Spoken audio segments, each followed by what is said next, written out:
మీ అందరికీ కూడా వందనాలు తెలియజేస్తున్నాను. అందరికీ వందనాలు. అందరూ బాగున్నారా?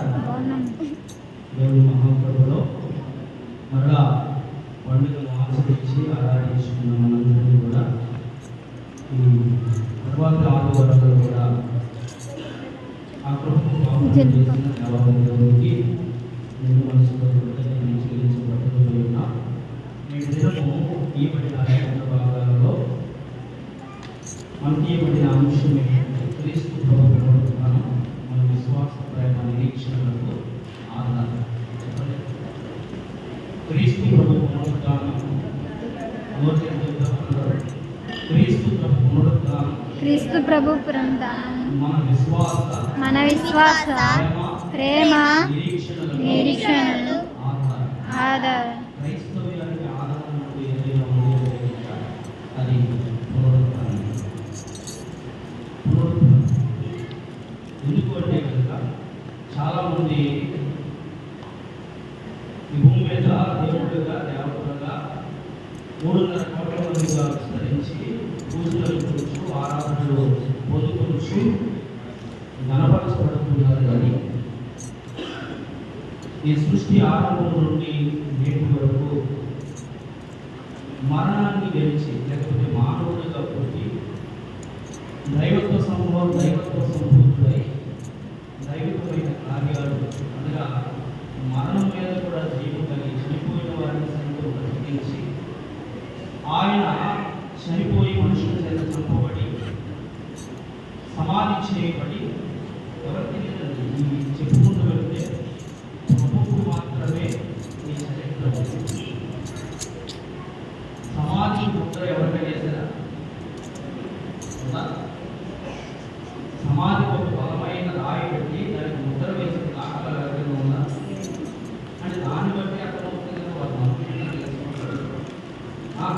ఇక సమాధి కాపలా ఉన్న చరిత్ర ఎక్కడైనా ఉందా?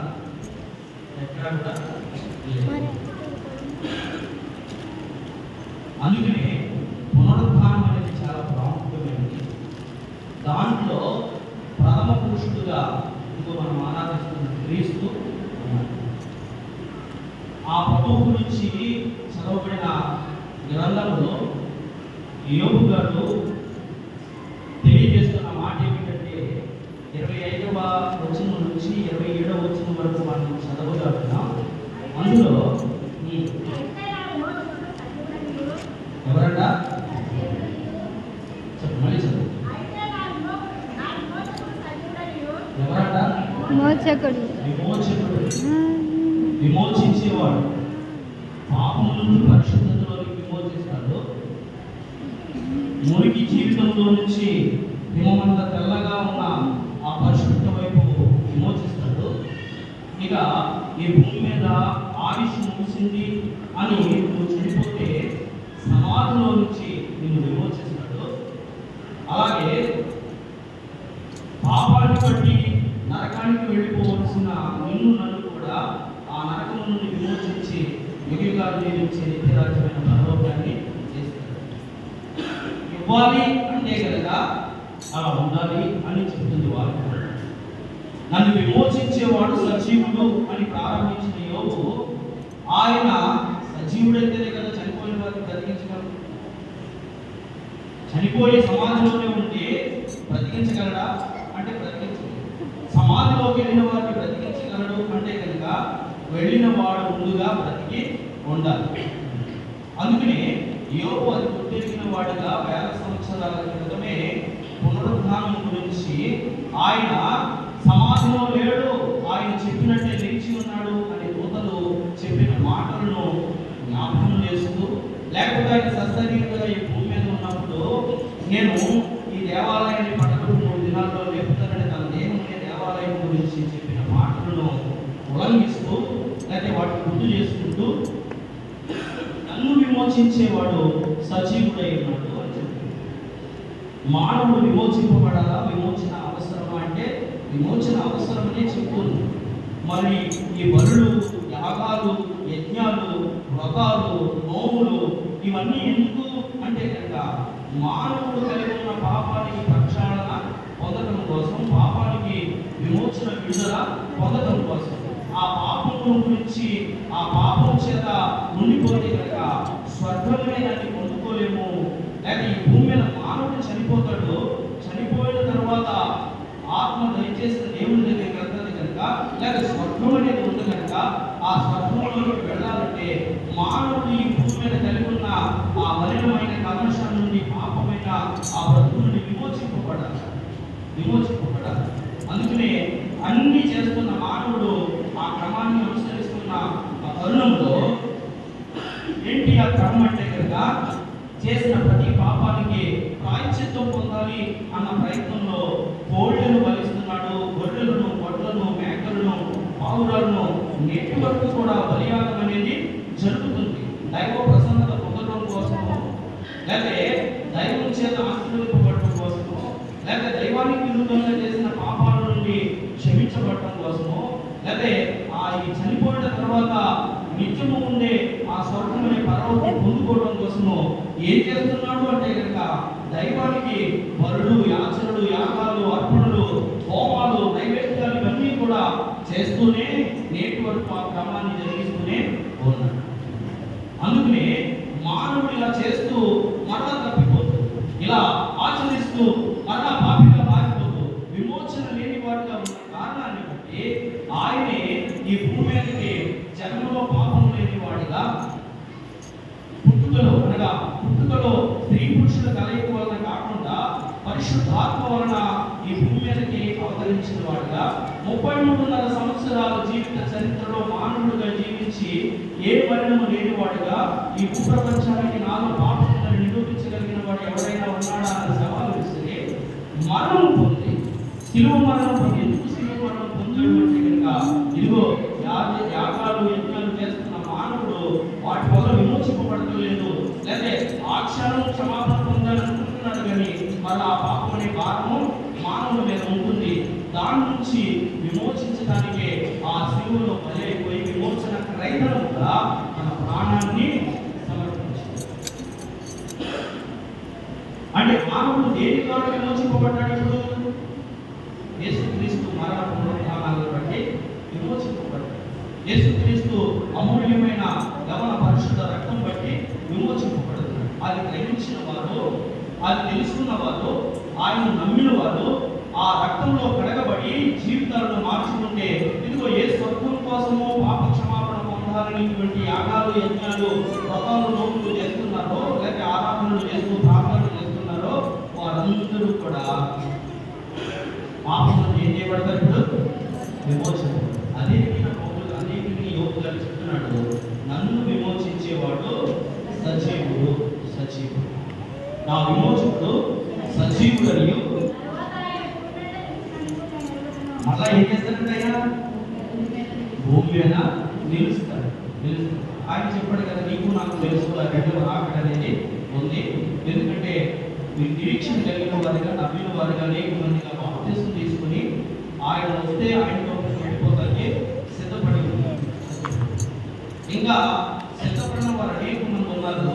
వారి గురించి గుర్తు చేస్తూ తన అనుభవాన్ని వ్యక్తపరుస్తూ ఉన్నాడు. ఏమిటి అంటే కనుక మరలా చూడన్నమాట చదవండి సార్.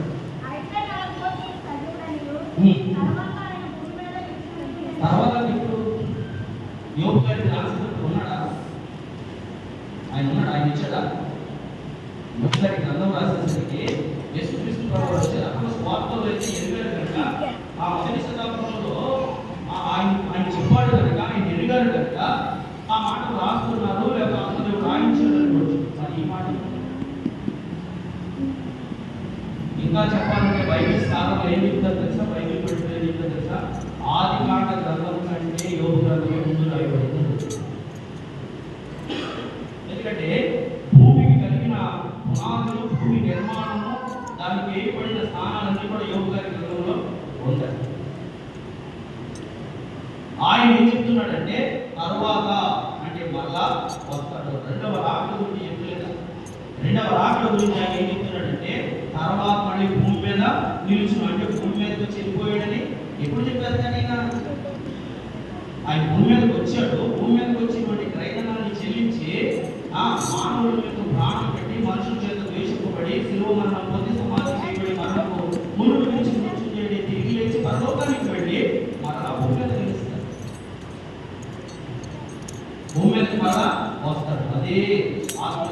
రాయించిన ఈ సత్యవాక్యాన్ని అనేకులకి గ్రహించుకోలేక, యేసుక్రీస్తు గురించి సరైన అవగాహన లేక దీన్ని తప్పుపడదామని ఎప్పటి నుంచో ఆరాధ్యమూర్తి గారి నుంచి కూడా ప్రయత్నం జరుగుతుంది, లేకపోతే అంతకు ముందు నుంచి కూడా ప్రయత్నం జరుగుతుంది. కానీ దీనిలో తప్పులు ఎదగాలని ఎదిగిన వారు దేవుడి కోసం తిప్పబడ్డారు తప్ప, వారి తప్పుని పరిశుద్ధతను చూపించింది తప్ప దీంట్లో అందుకే ప్రభువు ఆత్మదేవుడు 1600 సంవత్సరాలు 40 మంది ప్రవక్తలతో ఏడు కుటుంబము తెలియని ఒక కార్యవారి చేత రాయించిన ఈ మాటల్లో ప్రభు చెప్పిన మాట ఏంటో తెలిసింది.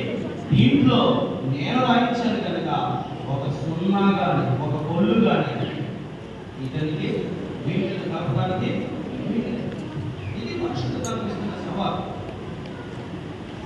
మాటికి మార్చుకునేది మనుషుల చేత రాయబడింది కాదు, పరిశుద్ధాత్మ చేత ప్రేరేపించబడి రాయబడిన గ్రంథంలో ఎప్పుడో యేసుక్రీస్తు ప్రభువారి జననం జరగలేదు, ఆయన సమాధి చేయబడి మరణము పొందలేదు, ఆయన మరలా లెగిస్తాడన్న మాటలు మరలా వస్తాడన్న మాటలు అప్పటికే చెప్పబడలేదు. కానీ పరిశుద్ధాత్మ చేత యోబు తన గురించి చెప్పుకుంటూ ఆయన గురించి ఆత్మీయంగా వివరిస్తున్నాడు. ఏమిటి అంటే కనుక, అయితే నా విమోచకుడు సజీవుడనియు, అంటే మనల్ని విమోచించాలంటే ఆయన బ్రతుకున్నవాడుగా ఉండాలి. అందుకే నేను మొదటివాడును కడపటివాడు, యుగయుగాలు జీవించువాడు, ఇదిగో గుర్తునైతుంది కానీ యుగయుగాలు జీవించువాడు ఉన్నాను అని దేవుడు చెప్తున్నాడు. అందుకనే ఆయన చెప్తున్నాడు, నా విమోచకుడు సజీవుడనియు, ఆయన భూమి మీద తర్వాత ఆయన భూమి మీద నిలుచుకొని నేను చూడండి, యేసుక్రీస్తు ప్రభువారు రాకముందే, ఈ సువార్త చెప్పబడక ముందే, లేకపోతే ఆ బలియాగం అనేది యేసు ప్రభు మరణం అనేది పునరుత్థానం అనేది జరగకముందే యోబు ఆత్మచేత నడిపించబడుతున్నాడు కనుక దేవుని దైవ సన్నిధిలో దైవావేశం చేత నింపబడుతున్నాడు కనుక ఈ మాటలు రాయగలుగుతున్నాడు, తన గురించి తాను చెప్పగలుగుతున్నాడు. మరి నీకు నాకు 2025 సంవత్సరాల నుంచి సువార్త ప్రకటించబడుతుంది, లేదా మనం పుట్టిన కాడి నుంచి మనము దేవుడి వార్తను వింటున్నాం, పునరుద్ధానం గురించి, జన్మం గురించి, మరణం గురించి వింటూ ఉన్నాం. రాకడ గురించి మనం ఏమైనా అవగాహన కలిగి సిద్ధపడిన వారిగా ఉన్నామా? ఇది ప్రాముఖ్యం.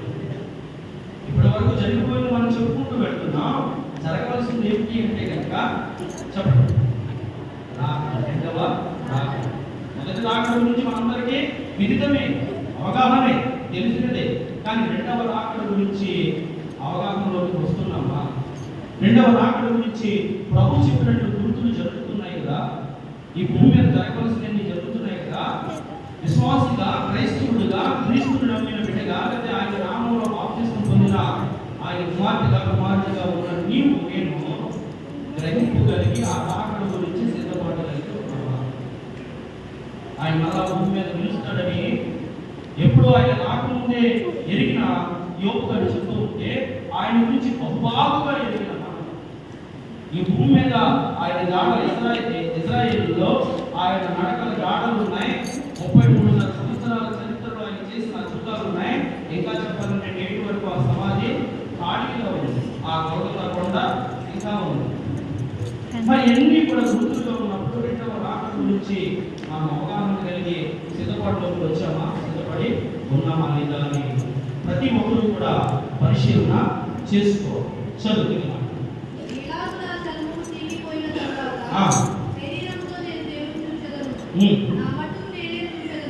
అది కింద పుట్టినోట్లో చూడండి, శరీరంతో నేను చూసేది అన్నమాట. పుట్టినోట్లో ఉంది శరీరం లేని వాడని, అంటే నేను సజీవుని కాకపోయినా నేను చూస్తాను, ఎందుకంటే నా దేవుడు మళ్ళా నన్ను సమాధిలో వచ్చి విమోచిస్తాడు. అంటే మనం అనుకుంటాం అప్పుడుదాకా ఉన్నాడా అనుకుంటాను. శరీరదారిగా ఈ శరీరంతో ఈ భూమి మీద లేకపోయినా మళ్ళా నా విమోచకుడు ఈ భూమి మీద వచ్చినప్పుడు నేను ఏం చేస్తాను, విమోచింపబడిన నేను తెలుస్తాను కదా చెప్తున్నాడు. ఇక చాలా మాటలు 27వ వచనం నేను చూస్తున్నాను. దీంట్లో కాన్ఫిడెన్స్ కనపడదు. ఎవరి గురించో నాతో కాదు, ఎవరి గురించో నేను చెప్పట్లేదు, నా వ్యక్తిగతం నేను చెప్తున్నాను. ఆ శరీరం గురించి 15వ వచనం చదివితే 15వ వచనం చదవండి.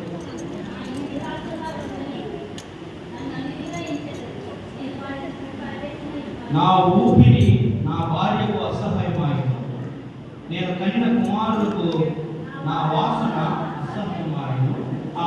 తన గురించి చెప్పుకుంటూ అసహ్యం ఎవరికయ్యాడో కూడా ఆ పుస్తకంలో మొదటిగా రాయడం మాట. అంటే ఒకవేళ రక్షణను బట్టి నీ భక్తిని బట్టి వాడు భార్యని సంతోషించాడు, కానీ తర్వాత వాడుతున్న శరీరం గురించి మాట్లాడుతుంది, రక్త సంబంధికుల గురించి మాట్లాడుతుంది. ఆత్మీయ అర్థంలో రాసిన ఈ మాటల్లో నీ మీద నీ వ్యక్తిగత భక్తిని బట్టి నీ రక్షణను బట్టి ఈ లోకంలో నీ మీద కింద అవమానాలు వస్తాయి. కానీ నీ కాన్ఫిడెన్స్ ఏదైతే ఉండాలో, నీ ఉద్దేశం ఏదైతే ఉండాలో, నీ నిశ్చత ఏదైతే ఉండాలో, నీ కథ నీ స్థిరత్వమైన విశ్వాసం ఏదైతే ఉండాలో కొన్ని గుర్తు చేస్తూ నా వైపు నేను చూస్తాను, దేవుణ్ణి నేను చూస్తాను. అంటే శరీరుడైన వారు సొంత ఇంతైన భార్య ఇంకా దేవుడు ఇంకేముందని దేవుణ్ణి దూషించి సాగున్నారు. కానీ భార్య అక్కడ సంబోధించాడు, కానీ పుట్టినట్లో రాయబడిన మాట ఏంటంటే రక్త సంబంధించిన శరీరం తోడ పుట్టిన వారు. మీరందరూ కూడా నిరీక్షణ లేని వారిగా ఉండొచ్చు, లేదా నా భక్తిని బట్టి ఎంత శరీరం కూలిపోయినా ఇంకా భక్తి అంటున్నాడని హేళన చేయొచ్చు. కానీ నా నిశ్చయత ఏంటో తెలుసా, నా దేవుడిని నేను చూస్తాను, నా మట్టుకు నేను చూసేదను, మరి ఎవరిలో కాదు, ఈ శరీరం గురించి కాదు, నేనే కన్నుల చూచాను. ఈ విషయాలు ఆలోచిస్తున్న మన జీవితంలో ఆయన చూడగలుగుతాము, ఆయన్ని ఎదుర్కోగలుగుతాము నిశ్చయత మనం ఉంటే కదా. ఈ యోగ గ్రంథము మనకు తెలియజేస్తున్న మూలపాఠం ఏమిటంటే క్రీస్తులో మనకు గల శుభప్రదమైన నిరీక్షణ. దాంట్లో మనము విశ్వాసము ప్రేమ అనేది యాడ్ చేశాం. మనము పెట్టిన హెడ్డింగ్లో క్రీస్తు పునరుత్థానం మన విశ్వాస ప్రేమ నిరీక్షణలకు ఆధారం. పాత నిబంధన పాఠ్య భాగంలో యోగు గారి ద్వారా మనం నేర్చుకుంటున్న మూలపాఠం ఏమిటి అంటే కనుక క్రీస్తులో మనకు గల శుభప్రదమైన నిరీక్షణ గురించి మాట్లాడుతున్నారు. నిరీక్షణ అంటే ఎదురు చూపులు వస్తానన్న వారి కోసము ఎదురు చూడటం. ఆ నిరీక్షణ నాకు ఖచ్చితంగా నేను చూస్తాను, నా కన్నులాగా నేను చూస్తాను అని సమాజం కూడా ఎక్కడుందో తెలియని యోగు సజీవ సాక్షిగా వాక్యమే మనతో మాట్లాడుతుంది. మరి నీకు నాకు ఆ నిరీక్షణ ఉంటే కనుక ఖచ్చితంగా యోగు వలె మనం కూడా చెప్పగలుగుతాం. కొన్ని మాటలు చదివి ముందుకు వెళ్ళిపోతాం. పేతురు రాసిన మొదటి పత్రిక 5వ అధ్యాయం 10వ వచనం చదువుతాం. తన నిత్య మహిమకు క్రీస్తునను మిమ్మల్ని పిలిచిన సర్వకృపానిధియగు దేవుడు మిమ్మల్ని పిలిచిన సర్వకృపానిధి దేవుడు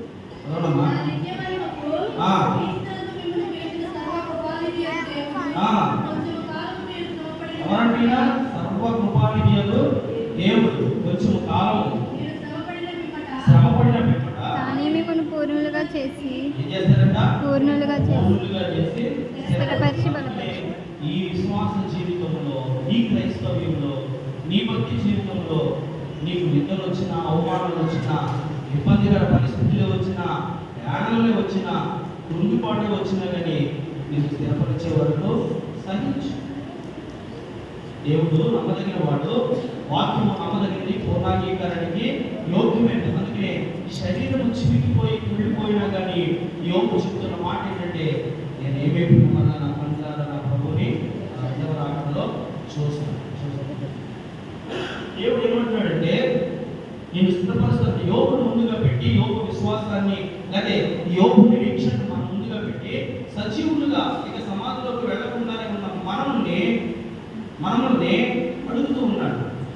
యోగు 1000 సంవత్సరాల క్రితం ఆయన చూస్తానని ఆయన భక్తిని బట్టి విశ్వాసం కలిగి నమ్మకంగా ఉంటే మనం అలా ఉండగలిగేవా అని ప్రశ్నిస్తున్నప్పుడు, అలా ఉండలేకపోతే నేటి నుంచైనా అధైర్యపడకు, సర్వకృపానిధి ప్రభు ఏం చేస్తాడంటున్నాడు, నేను స్థిరపరుస్తాను. అందుకనే విశ్వాసంతో స్థిరులుగా ఉండాలి. విశ్వాసంలో కదల్చబడిన స్థిరులుగా ఉండాలంటే ఎలా ఉండాలని చెప్తుందంటే సియోను కొండవలె విశ్వాసము ఉండాలి అని చెప్తుంది. అర్థమవుతుందని చెప్పే మాట యోబు గురించి, యోబు కలిగి ఉన్న నిరీక్షణ గురించి, యోబు కంఠాపరంగా లేకపోయినా కానీ సజీవ సాక్షిగా తన పత్రికలో రాసిన మాట 25వ వచనం నుంచి 27వ వచనం వరకు ఉన్న ఆ సారాంశ సత్యంలో ఉన్న మూలపాఠము, మూలాంశము ఏమిటి అంటే కనుక యోబు కలిగి ఉన్న నిరీక్షణ వ్యక్తపరుస్తుంది. నీకు నాకు ఆ నిరీక్షణతోనే ఉన్నామా? ఆ సిద్ధపాటు రెండవ రాకడ గురించి ఆయన ఎప్పుడో ఆయన భూమి మీదకి రాకముందే ఈ మాటలు తెలియజేసిన యోబు రెండవ రాకడ గురించి గుర్తు చేస్తున్నాడు. ఆయన కన్నులను చూస్తానని చెప్తున్నాడు. రెండవ రాకడ ఆసనం అవుతుంది. రెండవ రాకడ గురించి మొదటి జన్మ గురించి పునరుద్ధానం గురించి అవగాహన కలిగి అన్ని సంవత్సరాలుగా వాక్యాలు వింటున్న మన జీవితంలో రెండవ రాకడ గుర్తులు జరుగుతున్నాయి. ఈ రెండవ రాకడలో అతి త్వరలో ప్రభు రానయ్యుండగా ఆయన ఎదుర్కోవడానికి యోబు వలె ఆ నిశ్చయత నేను కన్నులారా ప్రభువును చూడగలను, ప్రభు సిద్ధపరిచిన భాగ్యంలో ఉండగలన్న నిశ్చయత నీకు నాకు ఉందా?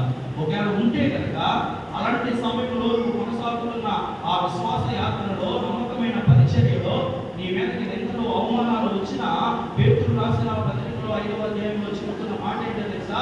సర్వకృపానికి ప్రభువు నీ మీదకి వచ్చి నీకు బట్టి నిన్ను స్థిరపరుస్తాను. ఇంతవరకు మనం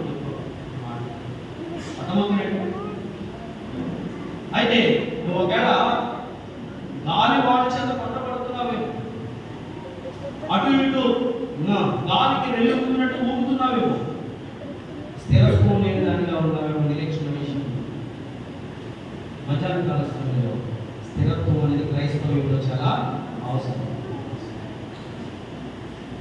నీళ్ళు అనే చెంచుడు వేయి ఉండకూడదు. స్థిరత్వం కలిగిన సీయోను కొండవలే మనం ఉంటాం. చదువు మరొకటి రాబోయే గ్రంథంలో ఆ రాకడ గురించి చెబుతున్నాడు. ఉద్దేశించి 11వ అధ్యాయం 31వ వచనం చదువు.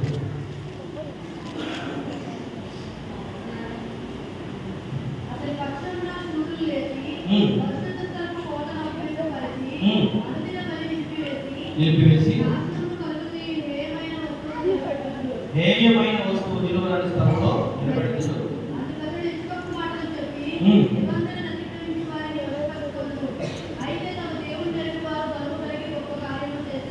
ఏం చేస్తారంట? ఎవరో దేవుడు ఎరిగిన వారు ఏం చేస్తారట? గొప్ప కార్యాలు చేస్తారు. దానికి ముందు గొప్ప కార్యాలు అన్న మాట ముందు ఏముంది? ఈ పరిశుద్ధ స్థలంలో కూడా నిలువరాని స్థలంలో హేయమైన తీసుకొచ్చి నిలవబెడతారు. అంటే ఇంకా చెప్పాలంటే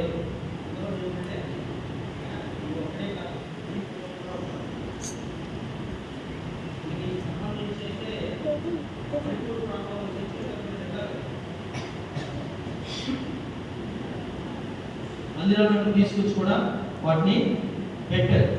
అందుకనే నాశనకరమైనది, హేయమైనది అంటే అపవిత్రమైనది, లేక దేవునికి ఇష్టం లేనిది. దేవుడు దేన్ని కట్టుకోవడం తెలుసా?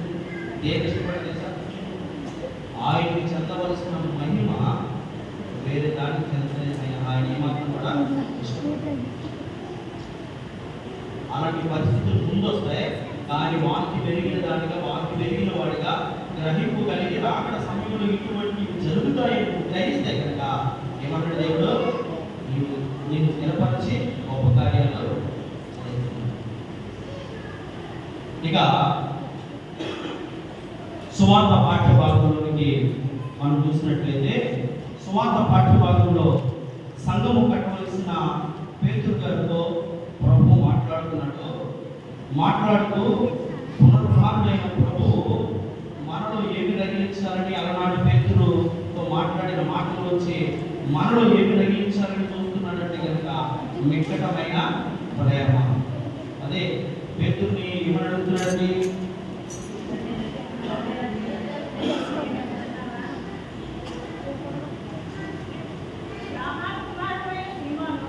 సీమోను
పేతురు గారిని సంఘం కట్టవలసిన పెద్దాయనతో ప్రభు మాట్లాడుతున్నాడు.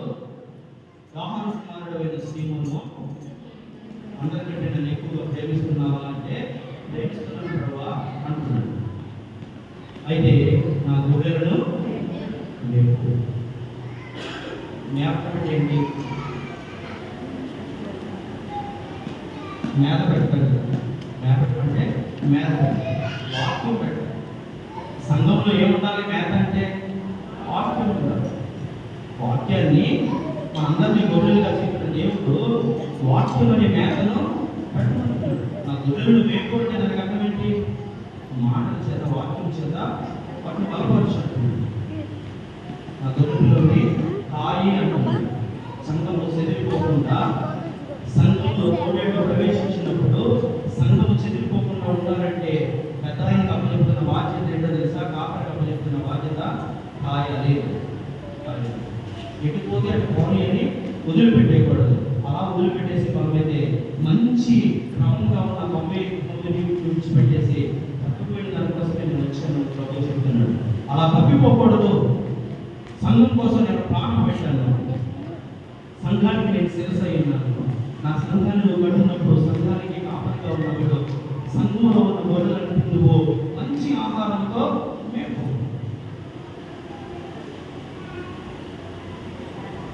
యెహోవా నా కాపరి, నాకు లేమి కలగదు. దావీదు మాట్లాడుతుంది కదా, చెప్పండి. యెహోవా నా కాపరి, నాకు లేమి కలగదు.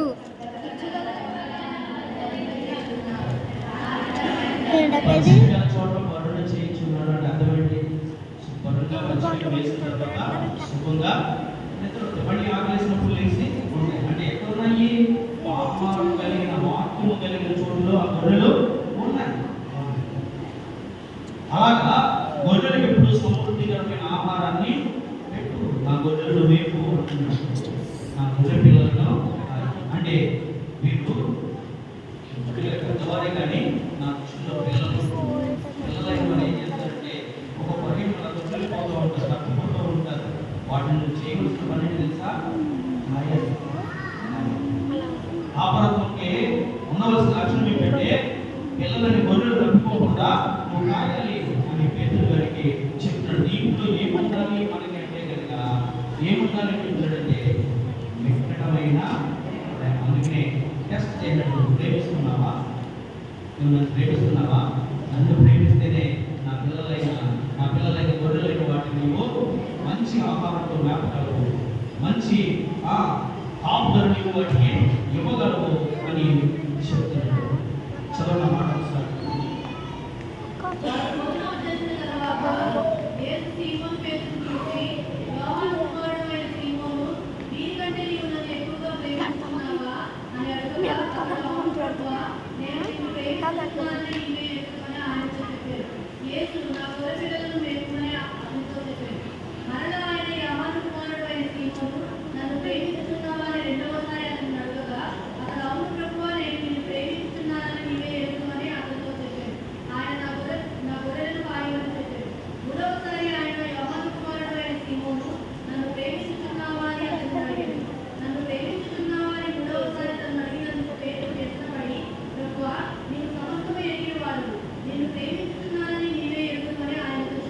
గ్రహించవలసింది ప్రేమ అనేది ఉందా మీలో అని టెస్ట్ చేసినప్పుడు ముందు ప్రభావాన్ని 2 సార్లు నిరూపించుకున్న వ్యక్తులు రెండోసారి ఏమైపోయాడట? ఆ వ్యసనం అనేది రాకూడదు. ఈ విశ్వాస జీవితంలో లేదా కాపాడుకునే జీవితంలో ఆ వ్యసనం అనేది రాకూడదు. నీకు అటువంటి బాధ్యత ఏంటి అంటే కనుక వ్యక్తిగతమైన ప్రేమలో నింపబడి ఉండాలి నీకు. అప్పుడే గొర్రెలకు కావలసిన మంచి ఆహారాన్ని పచ్చిక గల చోట నుండి వాటికి నువ్వు నడిపించగలవు. ఆ శ్రేష్టమైన ఆహారంతో గోధుమలతో వాటిని పోషించగలవు. వాక్యమయ్యే జీవాహారంతో ఆ గొర్రె పిల్లలు నీవు మేపగలవు. ఏముండాలి అంటే కనుక మన పిల్లల మీద ప్రేమ ఎక్కువైపోయి ఏం చేస్తే తెలుసా? ఒకవేళ 30 స్టేజెస్ కలిపినప్పుడు వాడు తింటలేదనుకో, నెయ్యి ఇష్టం లేదేమో అని వేరేగా మార్చిన పెడతాం తప్ప తింటలేదని మానేస్తామా? మన చిన్నపిల్లలు ఖచ్చితంగా ఆహారం పెట్టాలి. తిట్టలేదు కదా అని మానేయకూడదు. అక్కడి నుంచి లేదా యజమానుడు వాళ్ళకి చూసుకోవాలంటారు, నిజంగా పోతా ఉంటావు వాళ్ళు పెడతావా? తిట్టలేదు కదా అంటారు. కానీ తల్లికి తెలుసు, తల్లికి ఇది కాకపోతే ఇంకో రకంగా పెడితే తింటాడు. అలాగే ప్రేమ ఉంటే నువ్వు మేపగలవు. అందుకే నేను నన్ను ప్రేమిస్తున్నావు, నన్ను ప్రేమిస్తే నా పిల్లల్ని మేపు అంటున్నాడు. పేతురు గారితో చెప్తున్న ఈ మాటల గురించి మనము ముందుకు ఇంకా చెప్పుకుంటూ వెళ్తే చాలా విషయాలు ఉన్నాయి. కానీ సంఘము గురించి, సంఘములో ఉన్న విషయాల గురించి పేతురు గారి ద్వారా నేడు దేవుడు మనతో మాట్లాడే ఉద్దేశాలు, దాంట్లో విషయాలు చాలానే ఉన్నాయి. ఇక ముందుకు వెళ్ళిపోవడానికి నేను ఇష్టపడుతున్నాను. పత్రికా పాఠ్యభాగంలో పేతురు రాసిన మొదటి పత్రిక మొదటి అధ్యాయము 17వ వచనం నుంచి 23వ వచనం మనం చదువుగా విన్నాం. దీంట్లో ఏం కనపడుతుంది అంటే కనుక అమూల్యమైన విశ్వాసం. చదవన్నమాట.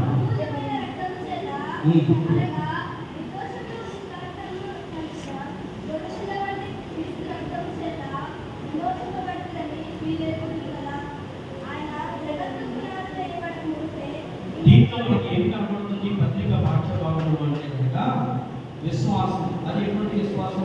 స్వార్థ పాఠ్యభాగంలో వ్యక్తిగతమైన ప్రేమ ఉండాలి అని తెలుసుకున్నాం. లేకపోతే పాత నిబంధన పాఠ్యభాగంలో చెప్పండి విమోచన గురించి తెలుసుకున్నాం. ఇదిగో చివరిగా పత్రిక పాఠ్యభాగంలో అమూల్యమైన విశ్వాసం. అందరికీ దేవుడంటే నాకు ఇష్టమైన నన్ను కూడా విశ్వాసం, దేవుడంటే నాకు నమ్మకమైన నాకు కూడా విశ్వాసం. దీనికి అమూల్యమైనది అంటే ఆయన చెప్పినట్టు చేయండి. విశ్వాసం అందరికీ ఉంటుంది, విశ్వాసం అందరికీ ఉంటుంది. కానీ ఆ విశ్వాసం అమూల్యమైనదే ఉండాలి. చదువుతాడు మాట 5వ అధ్యాయం 10వ వచనం ఒకసారి చదువు. పేతురు రాసిన మొదటి పత్రిక 5వ అధ్యాయం 10వ వచనం.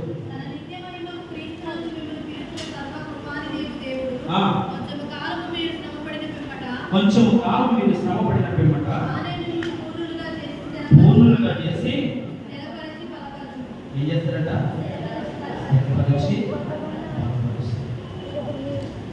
అందుకే దేంట్లో స్థిరపడాలి అంటే కనుక విశ్వాసంలో స్థిరపడాలి.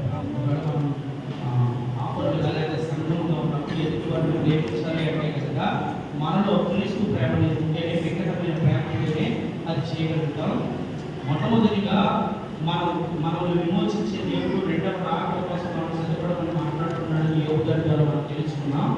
అలాగా రాకడ అనేది ఉన్నదని మనం తెలుసుకుని ఉంటే కనుక, గ్రహింపుగా ఉంటే కనుక, అది ఎప్పుడు వస్తుందో తెలియదు కనుక ఎత్తపడటానికి, వెళ్ళిపోవటానికి వాటిలో ఆయన వచ్చి తీసుకున్నప్పుడు మనం కూడా ఆ గుంపులో, ఆ సంఘంలో ఉండటానికి క్రైస్తవులుగా సిద్ధపాటు కలిగిన వారిగా ఉండాలి. ఆ సిద్ధపాటు ఉన్నది కాబట్టి నా విమోచకుడు సజీవుడు, ఆయన మరలా వస్తాడు, నా కళ్ళకు నేను చూస్తానని యోబు గారు చెప్తున్నారు. అలాగే నా విశ్వాసం లేదా నా విమోచింపబడిన మరణం ఎలా ఉండాలంటే ఈ క్షణంలో వస్తే ఆయనతో పాటు మేఘం మీద కొనుక్కోబడతాను, ఆయనతో పాటు నాకు సిద్ధపరిచిన స్థలానికి నేను వెళ్ళిపోతాను అన్న ఖచ్చితమైన నమ్మకం ఉంటాను. అలా విమోచింపబడిన వ్యక్తిగా అనగా నువ్వు ఆ పరలోక స్వర్గానికి అర్హత ఏదైతే ఉందో ఆ బాప్తిస్మ రక్షణ మారుమనసు అనేది పొందిన వ్యక్తిగా, సిద్ధపాటు కలిగిన వ్యక్తిగా ఉంటే కనుక దేవుడు సిద్ధపరిచిన స్థలానికి నువ్వు వెళ్తావు. ఇక రెండవదిగా ఈ భూమి మీద కొనసాగుతున్నప్పుడు ఎన్ని నిందలు, అవమానాలు ఎన్ని వచ్చినా కానీ తోటి వ్యక్తిని ప్రేమించాలంటే వికటమైన ప్రేమ ఉండాలి. సువార్త పాఠ్యభాగంలో పేతురుని అడుగుతూ ఆ అందులో సారాంశం ద్వారా మనకి ఆ మాట నేర్చుకునే ప్రేమ కలిగి క్రీస్తు ప్రేమను బట్టి నేటి వరకు మనము నిలుచున్న ఆ ప్రేమను బట్టి ఆయన చివరి రక్తపొట్టు వరకు మన కోసము దారిపోసాడు. ఆ ప్రేమను బట్టి పాపంలో నశించుకుని నరకానికి వెళ్ళిపోకూడదు కాబట్టి బలుడు, యాగములు, యజ్ఞాలు, మానవుని విడుదల చేయట్లేదు, విడిపించట్లేదు, స్వర్గానికి అభివృద్ధి చేయట్లేదని ఆయనే ఆ పర్వత స్వర్గాన్ని విడిచిపెట్టి ఈ భూమి మీదకి పవిత్రుడుగా, జన్మలో పవిత్రుడుగా, బ్రతుకులో పరిశుద్ధుడుగా జీవించి బలియాగం చేసిన అందరి కోసము బలియాగం చేసి అది నమ్మితే నువ్వు విమోచింపబడిన వ్యక్తి, క్రీస్తు అమూల్యమైన రక్తం చేత విమోచింపబడిన వ్యక్తులు. అందుకనే ఆ విమోచనాన్ని గుర్తు చేసి సిద్ధపడితే కనుక నీ నోటి సముద్రం నశించుకోకుండా ఉండాలి అంటే కనుక వికటమైన ప్రేమ కలిగిన వ్యక్తిగా నువ్వు ప్రేమిస్తేనే దేవుని కార్యాలను చేయగలుగుతావు. ప్రేమిస్తేనే మంచి మేతను వాటికి పెట్టగలుగుతావు. ప్రేమిస్తేనే వాటిని కాయగలుగుతావు. మనకేం మనకి ఇవన్నీ అవసరం అంటావా అనుకుంటే కనుక నీవు వాక్యం నీవు చూపించలేవు, నెరవేర్చు. మనకి అవసరం అంటావా? ఇవన్నీ మనం పడాలంటావా? మన వద్ద మనం కొనసాగించుకుంటూ అలాగే మన ఎడాలైతే మన దేవుడు చూపించుకుంటూ ముందుకు పోతే సరిపోదా అనుకుంటే సరిపోదు. ప్రేమ సంస్థాన్ని సహించు అంటే ఎప్పటి వరకు అంటే శ్రౌర్య కొంతకాలం తర్వాత నేను స్థిరుడిగా చేస్తాను, నీ ద్వారా గొప్ప కార్యాలు చేస్తాను. ఇక మూడవదిగా మనము ధ్యానం చేస్తున్న పత్రిక పాఠ్యభాగంలో సమయాన్ని బట్టి ముగించడానికి ఇష్టపడుతాను. దాంట్లో ఏం చెప్తున్నాడంటే ఒక మాట చదివాడు. ఆ మొదటి అధ్యాయం 3-4 వచనాలు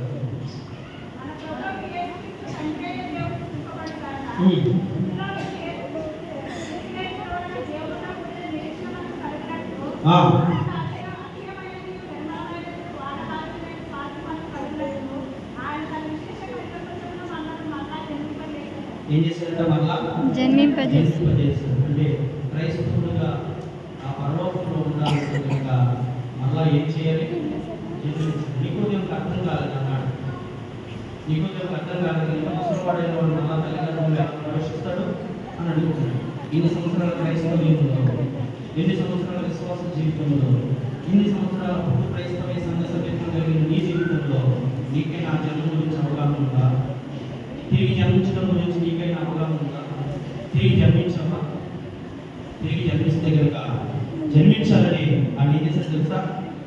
మృతుల్లో నుండి యేసుక్రీస్తు తిరిగి లేచిన జీవంతో కూడా నిరీక్షణ మనం కలుగునట్లు, ఆయన అక్షయమైనది, నిర్మలమైనది, వాడబారిన స్వాస్థ్యం మనం కలుగునట్లు ఆయన తన విశేషమైన రోజులు మనం మళ్ళా జన్మింపజేస్తారు. మనం ఏం చేశారంటే జన్మింపజేస్తారు. ఆ జన్మను పొందుకుంటే కనుక రక్షింపబడిన వ్యక్తిగా నిత్యరాజ్యానికి వెళతావు. ఇది చెప్తున్నాడు ఈ లోకంలో కలిగే శ్రమ నుంచి 7వ వచనంలో నశించిపో సువర్ణ అగ్నిపరీక్ష వలన శుద్ధిపరచబడుతుంది కదా, దానికంటే అమూల్యమైన మీ విశ్వాసం ఏం చేయాలంట? ఈ శోధనలు మనం నేర్చుకున్న మూడోది అమూల్యమైన విశ్వాసం. ఆ శోధనలో నేర్చుకున్నట్లయితే మన అమూల్యమైన విశ్వాసం, లేకపోతే కనుక నామకార్థమైన విశ్వాసం. శోధన సహించేవాడు ధన్యుడు. శోధన సహించాను, విశ్వాసాన్ని కాపాడుకున్నాను, నా బరువు అడమటించమని పౌలుగా చెప్తున్నాను. శోధనలు సహించాలి, విశ్వాస ప్రయాణంలో ఆగిపోకూడదు, దాన్ని ఇంకా స్పీడ్ పెంచడం చెప్తున్నాను. ఇంకా నా స్పీడ్ అంటే తెలుసా, గురువు యొక్కకి చేరే వరకు కూడా, బహుమానం పొందే వరకు కూడా అసలు ఎన్నో ఎన్ని లాగినా ఏమి కూడా అందుకనే ఈ ఉదయకాల సమయంలో ఉదయకాల ఆరాధనలో దేవుడు మనకు తెలియజేసిన విషయాలతో విమోచింపబడిన వారిగా, సిద్ధపడిన వారిగా మనం ఉంటే ఈ భూమి మీద ఆయుష్మంత కాలం కూడా మెట్టడమైన ప్రేమను కలిగి ఆ క్రీస్తు ప్రేమను చూపించగలిగితే నీవు అమూల్యమైన విశ్వాసాన్ని కాపాడుకున్న వ్యక్తిగా ఉంటావు. త్వరలో వచ్చినప్పుడు ఆయనతో పాటు నీకు నాకు వెళ్ళిపోతాడు. దుర్భాష దేవుని సహాయం అందరికీ అనుగ్రహించిన